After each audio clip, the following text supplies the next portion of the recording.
in this galaxy at least, very few mistakes are fatal, right? It's a lot of them, you think they're really bad at the time, but with time and retrospect, it's actually not that big of a deal. You learn from it and then you move on and then off you go.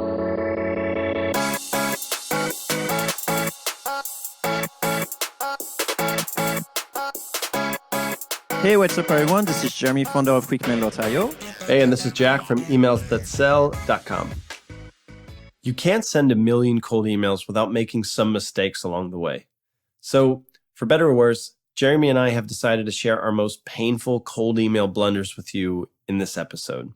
You might cringe at some of the failures we discuss and maybe even recognize some of your own, but you'll pick up a few surprising lessons learned, avoid some rookie mistakes, and hopefully take on a completely new outlook on what failure really means. Enjoy.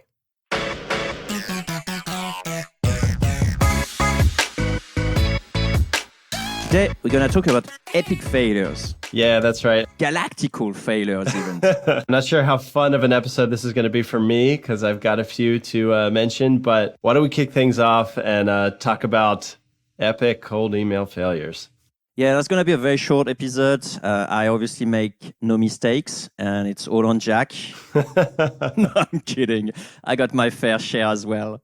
So I read this quote yesterday that sort of inspired this cast. It basically says that the master has failed more times than the novice has even tried. So I figured, well, Jeremy, why don't we dish out some of our past failures and some takeaways that we've gleaned from it. And before we get right to it, though, you had mentioned something right before we pressed record that said your take on failure. Yeah, that's correct. I always find it really hard to think about specific failure instances because I keep failing all the time. And for me, this is just a way to achieve success at some point. Like, for example, if I started again from cold email today, I'll be going through a lot of failures, one after the other, but they won't stick to me. It's just like, oh, I learned this, so I'm going to adjust and I move on to the next one. And it's very difficult for me to rewind and say which one was, a failure per se. There are some instances, very few I can remember, and we spent a good amount of time just thinking about those notes today. And I only came up with 3-4 potential things that I really remember as probably a bigger failure than the other ones. It's very difficult here overall for me. So maybe the minor failures, you would probably consider those adjustments more than anything. Yeah, totally. Like, for example, if I get my email burned, for example, then I'll just go and create another one. It's just, for me, it's part of the process to reach a success at some point. But I do got a few ones, so hopefully I do have some content for the cast. All right, so I will humbly start this off. My failure point number one for me, bounces. So early on, I used to not care so much about bounces because I couldn't fathom throwing away good prospects that may deliver just because they were marked as risky by, the email verification services. So for too long, I would say, you know what, let's just mail to all the prospects regardless of risky status. And because of that, I was really doing it the hard way. I know you're on the same page of this 100%, but basically what it meant for me was like, yeah, I was sending out and the risky emails that did get delivered. And by the way, guys, like risky just means there's a chance it won't deliver properly. There's a chance it will. So I took that chance. Hence the name.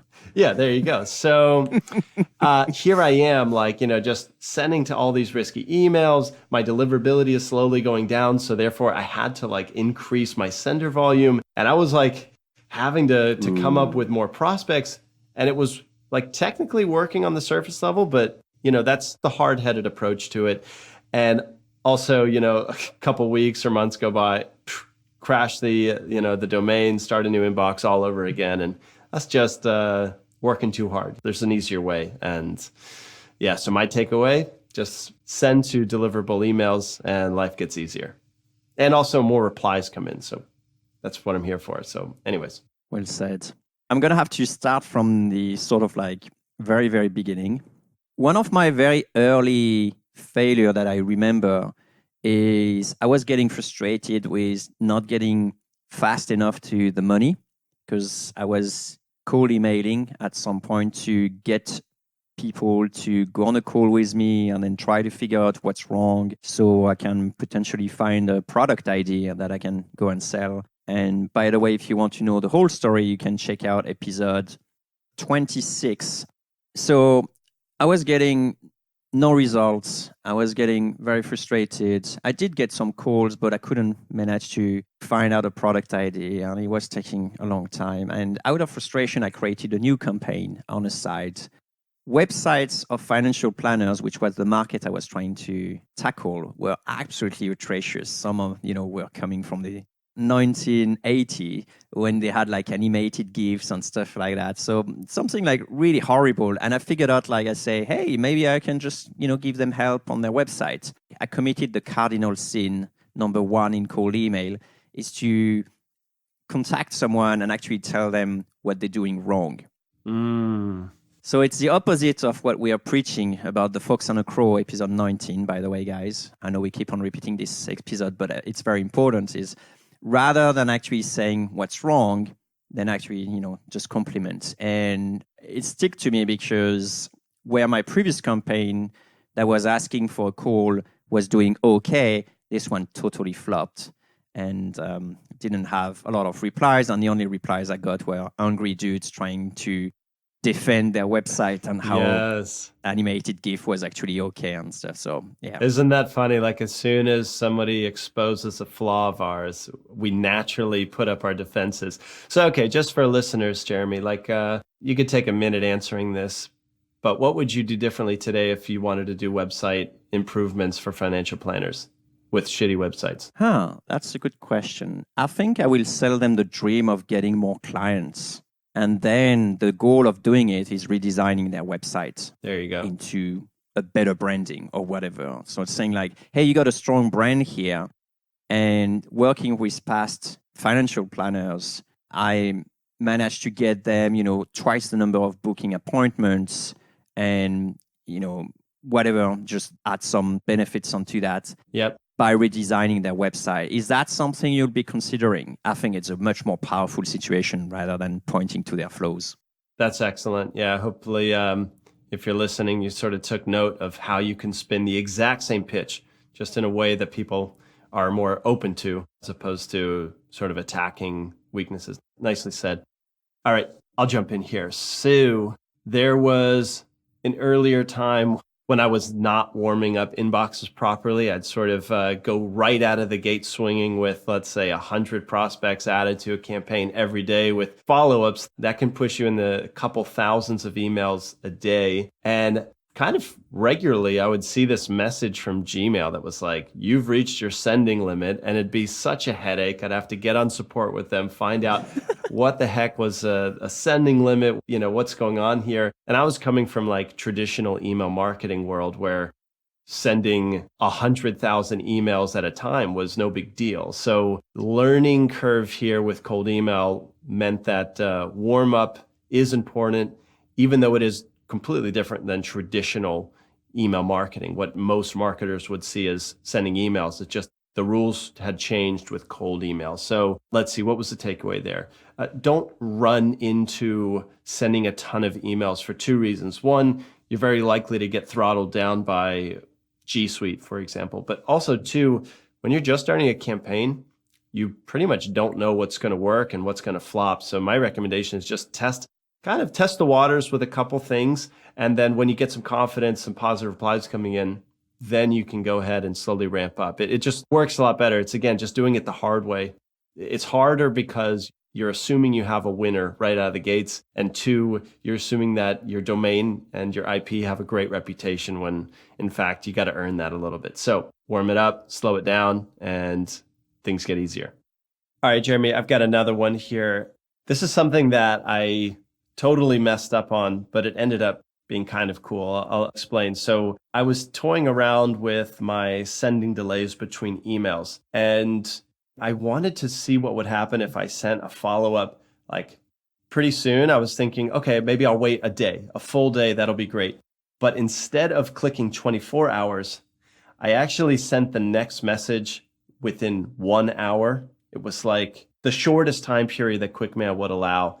I don't know how many years ago. And, these were two pretty not aggressive follow-ups, but they were full-blown like outreach emails ready to take it to the next step.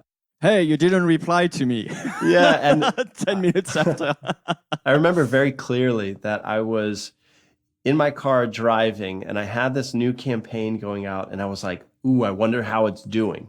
And I checked my email while I was driving, and I never do that now. I don't even check email on my phone anymore. But I was so excited. I check email at this like stoplight, and a message that came in was 2 emails in one day, really? And it just it crushed me. I was like, oh God, like it was sending out. I think I like made a U-turn, went like back home to like cancel the campaign from going out. But when I checked, like when I opened, seriously, this is great. Like I went back into the inbox and I had 2 positive replies that had just came in right before I turned off. So it was like this strange feeling of, oh crap, cold email sucks. I'm getting out of here, never again. And then instantly like, wait a minute, this is kind of interesting. And the takeaway for me was, do not let one negative reply change your course. I mean, that would have been, who knows, maybe it would have completely scared me out of the water from cold email. And that would have been the biggest failure of all time. It's true. Look at where you are now. So I give myself a gold sticker for sticking with it and keeping up with cold email. So yeah, I did the same mistake as well, especially with financial planners and like sending them like a very quick reminder on the very same day. It just didn't go well. So I respaced them a bit more on my end. Yeah. So the takeaway here is like, look at, how your market is reacting. It may not be the same rules depending on the market you're contacting.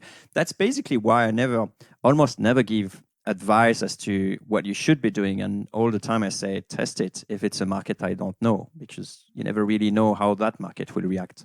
Or even if you do know the market, things change all the time from one offer to another. That's right. It's basically impossible for someone to guess what's going to happen. It's a forecast. I think the best marketers or outreach consultants will be able to use some past experiences to give advice, but nobody ever knows the future. And that's important to keep in mind. Yeah, I remember the story where you mentioned about one of your clients wanted to do a more aggressive sell email, and you were like, yeah, I don't think it's going to work, but I'm giving it a go anyway. And then ended up being actually performing super well. So yes, exactly. I guess the takeaway is like staying humble enough to try things that doesn't necessarily always seems right.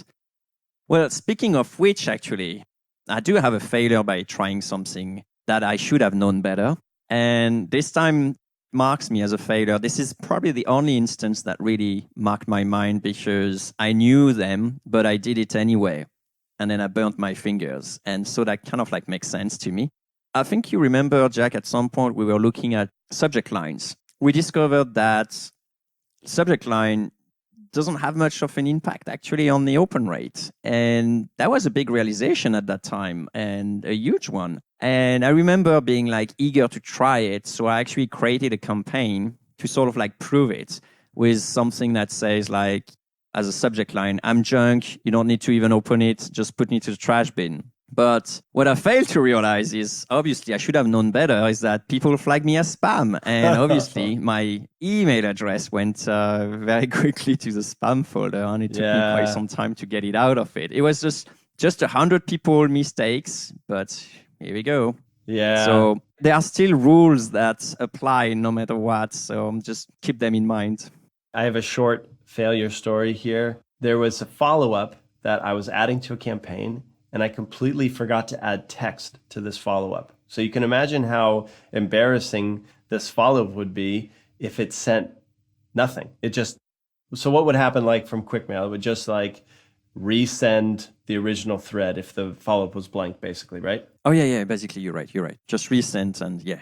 Yeah. So there's this like blank message that was getting sent out. And crazy was like, by the time I caught it, I looked in and like that blank follow-up had a stronger reply rate than the one that I originally meant to put in there. It doesn't make any sense to me to this day. If anything, it's just like how we keep talking about how the bump email, most people, it's just very basic. Nothing is added. It's just pushing it back to the top of the inbox. I think that's all it was doing. But surprisingly, it got no negative replies and some pretty important positive replies come in. But it seems like sometimes the things I think are huge failures up front, if I just gave it a little bit of time, I'm almost corrected. It's not so much of a mess up, and then flip that around. The things I think that are home runs sometimes are not, are just complete flops. From my point of view, I think it makes sense because people think like, oh, you press send without having time to enter a text, which makes you very human.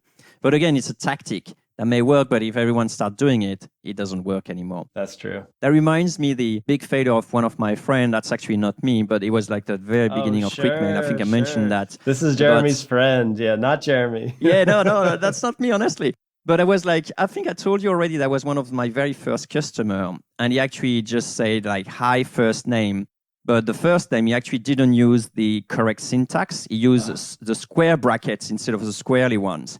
And therefore, he just like sent everyone, with that stuff. And it was like just before a show, he contacted all the press and asked them like to come and see them and visit them at the booth. And he was like, so, oh, bummer, I sent it like that first name text without actually converting it to their first name. And he was like so embarrassed and he rushed, asking me like, can I stop the campaign and so on? But it was already too late. The 200 emails been sent. Oh, man. But it turns out that actually it became like quite a good story and a good intro, talking to people, and he had some good stuff. So at the end, everything turned okay. So that was funny.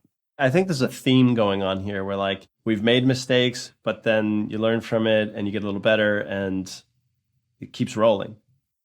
In fact, in this galaxy at least, very few mistakes are fatal, right? It's a lot of them, you think they're really bad at the time, but with time and retrospect, it's actually not that big of a deal. You learn from it and then you move on and then off you go. Right.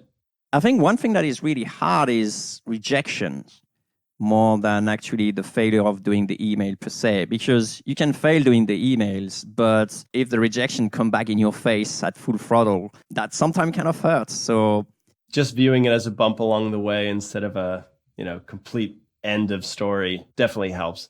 All right, I got two more. I'll go through both of them here. One was early on. This is sort of like a business mess up as opposed to, let's say, a traditional cold email. I just offered way too much. We keep mentioning how like adding value to your prospect's life is a good thing. So I played around with taking this to the extreme and I offered too much. It was essentially some kind of a free trial, but my targeting wasn't dialed in yet. So you can imagine I have a lot of people saying yes, and most of them were a bad fit for the business. And I was just like, all right, so I got replies, but this isn't going to be that fun, And I had to. I love it. It's actually your failure is too much success. I mean, on one view, yeah, if you look at reply rate, it was successful. But if you look at revenue generated, or how about just hassle created, oh man, it was complete failure. And I learned that not every prospect deserves your time, your product. You've kind of got to be picky with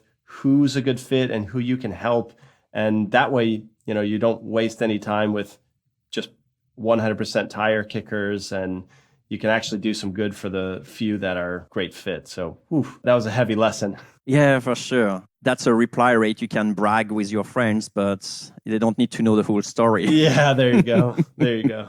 One thing that I do remember was actually hard. It's not a failure per se, but it was spending too much effort in doing it rather than actually just moving on kind of thing. Is I used the mouse and whisker at that time with financial planners. Now, mouse and whisker, for people who are not really aware of that, I think we covered that in episode 92. Mouse and whisker being sending an email to a prospect, sort of like disguising yourself as a potential client. And so I use that on financial planners saying, do you do transition to retirement, which some were doing, some other were not. So it's a really great question to make you look like you're a potential client. And then when I received the replies, I was trying to change that into a sales conversation. And oh boy, that was hard. And I spent like too much time actually trying to reverse the thing and then trying to go after them instead of just being upfront in the first email and potentially getting less replies,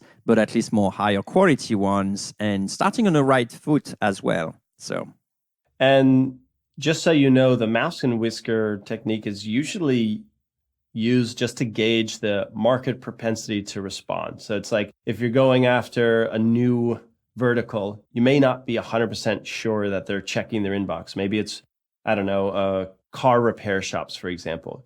If you want to test if these car repair shops are in their inbox, you can do this mouse and whisker test. And if you get replies, then it means that there's a good chance cold email could work. And do you know what, actually, Jack? That mouse and whisker starting to be used in warming up inboxes as well at the moment. Because if you send an email saying like, hey, do you do retirement, a transition to retirement? I'm interested. Do you have any documentation? People will be eager to send you email and start a conversation with you.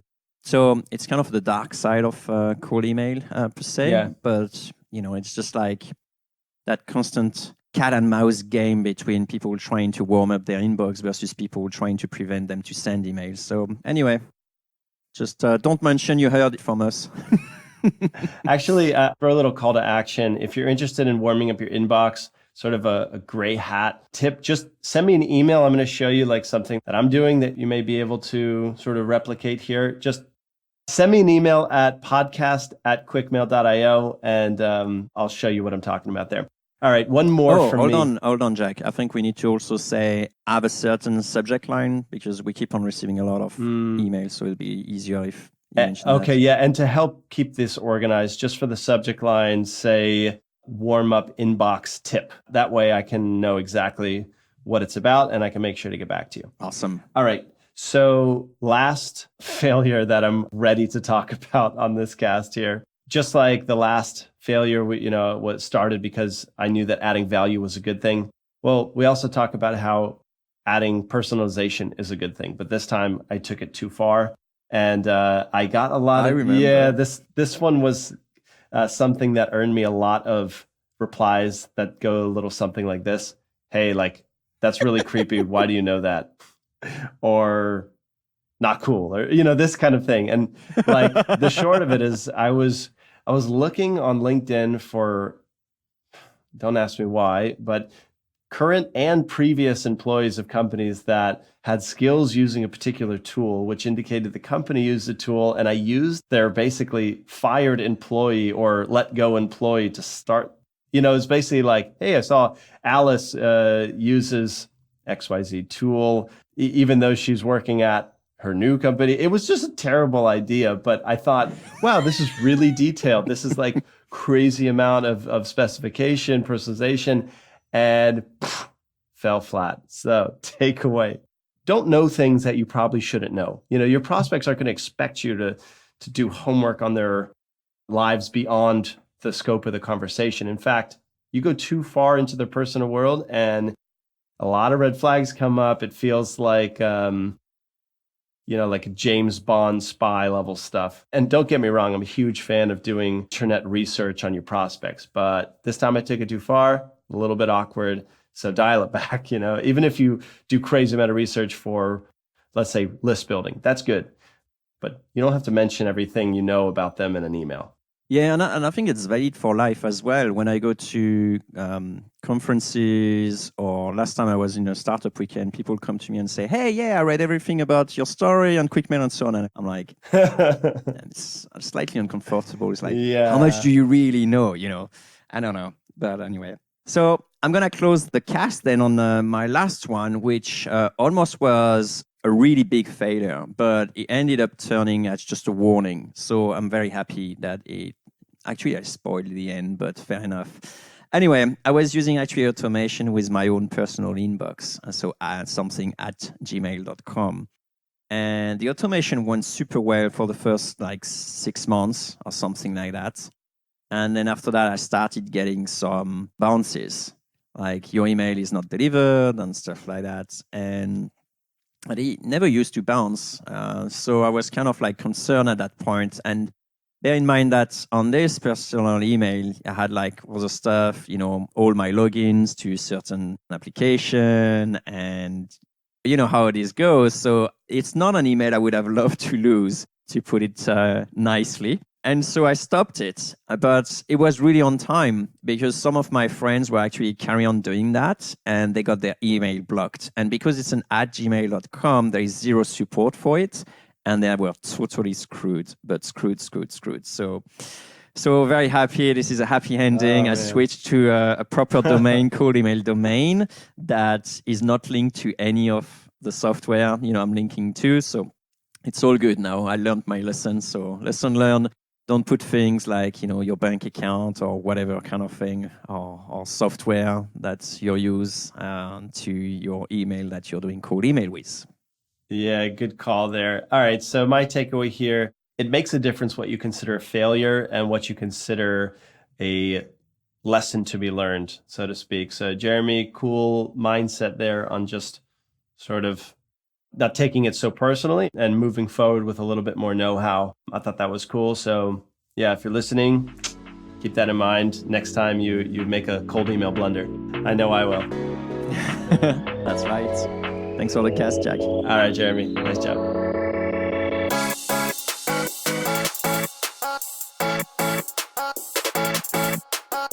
If you have been failing with cold email recently, I hope this cast gave you some comfort knowing that even the pros can get it wrong sometimes. In fact, we might actually become pros because of those mistakes, not in spite of them. If you'd like a more extensive and condensed list of common cold email mistakes, head off to quickmail.io/checklist. And yes, I made all the mistakes already. That's actually how I came up with the list. Hey, cold emailer. Yeah, you. If you got some value from this episode, give us a high vibe by sharing a 2-sentence review on iTunes. Or Stitcher or TuneIn. That works too. It's a quick way to help other growth-minded folks like us find this podcast. So they can send awesome emails. And make everyone's inbox a better place. Thanks.